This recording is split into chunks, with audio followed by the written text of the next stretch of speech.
గౌడ్ కానీ ఇలాంటి వాళ్ళ మీద జరిగినటువంటి బీసీ వర్గాల మీద జరిగినటువంటి సామాజిక అన్యాయం కానీ, రాజకీయంగా వాళ్ళ రిజర్వేషన్ లో జరిగినటువంటి అన్యాయాల మీద కానీ ఇవన్నీ వాళ్ళు కంటిన్యూ చేస్తాను అని చెప్తే దాన్ని నేనేం చేయలేను, అవన్నీ కూడా నేను రివైడ్ చేస్తాను.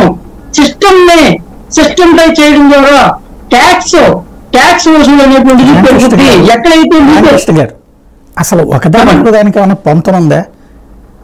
పొంతం అంటే దేనికి చెప్పండి. ఇప్పుడు సంబంధించి చెప్పండి. సుధాకర్ అంటారు అది దానికి దాని ద్వారా ఏమైనా డబ్బులు అవుతాయి. అబద్ధం కాదు కదా సార్, అది కాదు ఆ ఇన్సిడెంట్ అబద్ధం కాదండి. బడ్జెట్ తీసుకుంటే సామాజిక అభివృద్ధి అంశాల్లో ఇవాళ ఎస్సీలకి బడుగు బలహీన వర్గాలకు కానీ వెనుకబడిన వర్గాలకు కానీ జరిగినటువంటి సామాజిక న్యాయం కూడా ఒక సామాజిక అభివృద్ధి అంశము. నేనేమి మామూలుగా రామకృష్ణ గారు ఒక మాట వినండి. మనం జాతిని ఉద్దేశించి ప్రసంగించామనుకోండి జనం నవ్వుకుంటారు. పాయింట్ ఏంటి ఇక్కడ, ఇప్పుడు ఈ మొత్తం కలిపితే దాదాపు 1,00,000 కోట్ల రూపాయలు అవసరం అవుతుంది. నెలకి 13,000 కోట్ల రూపాయలు ఇమ్మీడియట్ గా అవసరం అవుతుంది. అది దానికి సంబంధించి ఇమ్మీడియట్ గా ఏమన్నా కేంద్ర ప్రభుత్వం ఏదన్నా ఇస్తానని కానీ లేదంటే ఏదైనా ఒక ప్రణాళిక తయారు చేసుకుని కానీ ఉన్నారా? అది జనానికి తెలియాల్సిన. ఖచ్చితంగా మాకు కేంద్ర ప్రభుత్వం ఆశీస్సులు అయితే ఉన్నాయండి. కూటమిలో ప్రభుత్వంలో భాగంగా అక్కడ మోడీ గారి ఆశీస్సులు కూడా మాకైతే ఉన్నాయి. మీకు హామీ ఇచ్చారా? అటువంటి సమాచారం అయితే నా దగ్గర లేదండి.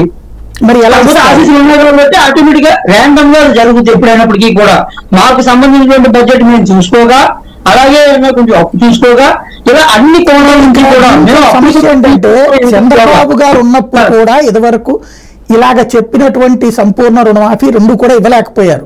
ఎందుకని? డబ్బులు సంపద నాడు సృష్టించబడలేదని చెప్పి ఆయనే ఉన్నది అప్పుడు సీఎంగా. సంపద వల్ల కావట్లేదు మాకు కాబట్టి ఇవ్వలేకపోయాం అంటున్నారు. ఇప్పుడు ఏమన్నా మార్పు వచ్చిందా? లేదా పవన్ కళ్యాణ్ గారు ఏమైనా సజెస్ట్ చేశారా? లేదా చంద్రబాబు గారు పవన్ కళ్యాణ్ గారు కూర్చుని ఏమన్నా ఆలోచించి ఏమన్నా కొత్త రక సంపాదన ఏమన్నా ప్లాన్ చేస్తున్నారా? ఖచ్చితంగా వాళ్ళ ఆలోచనలు వాళ్ళకు ఉన్నాయండి. వాళ్ళు అన్ని ఆలోచించి అన్ని కోణాల నుంచి ఆలోచించే ఈ యొక్క పథకాలు కానీ మేనిఫెస్టో కానీ పెట్టడం జరిగింది.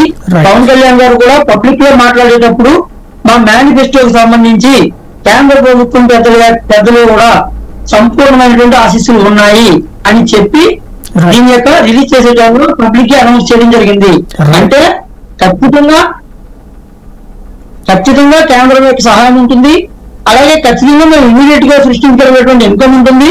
అగ్రికల్చర్ సెక్టర్ లో కానీ, మార్కెటింగ్ సెక్టర్ లో కానీ, లేకపోతే అప్పటికప్పుడు చేసేటువంటి వాటిల్లో కానీ ఒకవేళ ఒక 2 నెలలు 3 నెలలు 4 నెలలు అవ్వచ్చు, కానీ ఇన్కమ్ జనరేటింగ్ పెరుగుతూనే ఉంటుందండి. సిస్టమ్స్ ఎప్పటికప్పుడు మేము సెపరేట్ చెప్పండి. రైట్ మంచి పాయింట్.